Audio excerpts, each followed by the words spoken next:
President Donald Trump has made it clear he wants the $7 billion worth of US military equipment left in Afghanistan returned. Speaking at a rally in Washington, D.C., Trump declared that future US financial aid to Afghanistan will be contingent upon the Taliban handing over the weapons, vehicles, and aircraft they seized after the 2021 US withdrawal.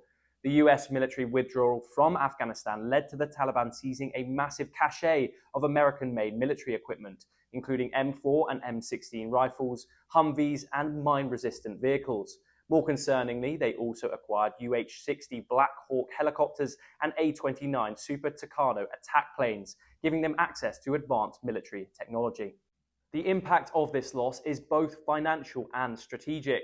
Financially, it represents a massive loss of US taxpayer dollars, which were originally intended to strengthen Afghan security forces.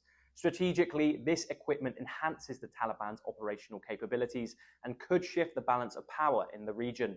Today, the Taliban still controls much of this equipment, using it for military operations and propaganda purposes. They have been seen conducting parades to showcase their new arsenal, including American-made vehicles and weapons.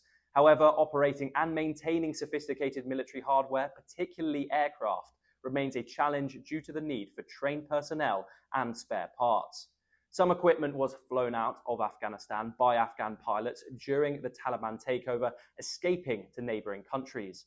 However, the exact number of these aircraft and their current status remains unclear. There are also growing concerns that some of the seized equipment has been sold or transferred to other groups. Reports suggest that US-made weapons have surfaced in markets across Afghanistan and may have ended up in the hands of militant organizations.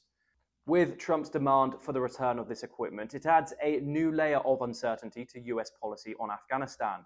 His remarks signal a potentially harsher stance, but whether the Taliban will comply or if the US has a realistic plan to recover the equipment remains to be seen. As the situation continues to develop, the full implications of this massive arms transfer and Trump's policy shift remain a major concern for international security experts. Stay tuned on NewsX for more on this developing story.